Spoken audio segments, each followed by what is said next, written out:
नमस्कार.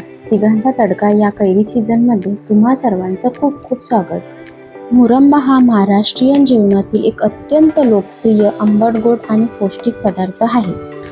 उन्हाळ्यात कैरीचा तर हिवाळ्यात आवळ्याचा मुरंबा हा आवडीने बनवला जातो. हा पदार्थ जेवणाची चव वाढवण्यासाठी लोणच्याप्रमाणे तोंडी लावण्यासाठी वापरला जातो. चला तर रेसिपीला सुरुवात करूया. इथे मी मध्यम आकाराच्या 2 कैऱ्यांचा किस करून घेतलेला आहे. गूळ, वेलची पूड,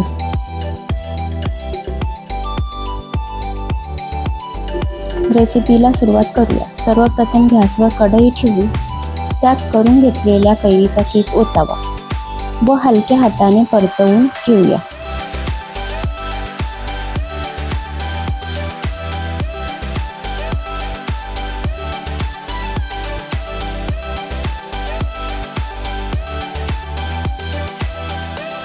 किसलेली कैरी मध्यम आचेवर 2 ते 3 मिनिटे परतून घेऊया.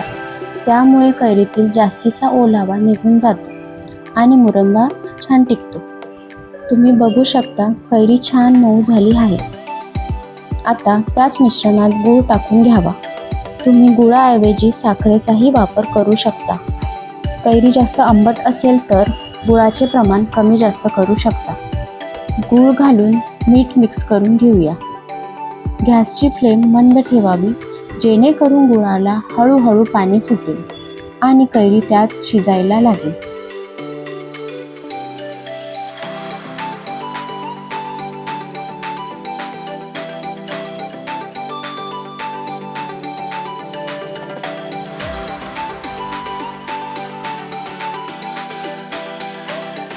यातच आता वेलची पावडर टाकून घेऊया. तुम्ही यात दालचिनी आणि लवंग सुद्धा टाकू शकता, पण इथे मी फक्त वेलची पावडर वापरली आहे, ज्यामुळे मुरंब्याला खूप छान सुगंध येतो. साधारण 10 ते 12 मिनिटांनंतर मिश्रण छान घट्ट झाले आहे. जेव्हा कैरी पारदर्शक दिसायला लागेल आणि एकतारी पाक तयार होईल, तेव्हा समजावे की आपला मुरंबा इथे तयार आहे.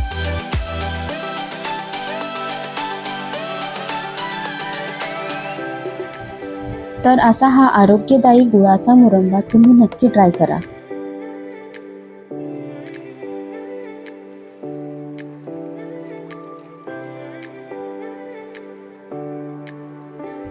तर तुम्हाला कशी वाटली आजची रेसिपी? घरी नक्की ट्राय करून बघा आणि तुमची प्रतिक्रिया मला कमेंट बॉक्समध्ये सांगायला विसरू नका.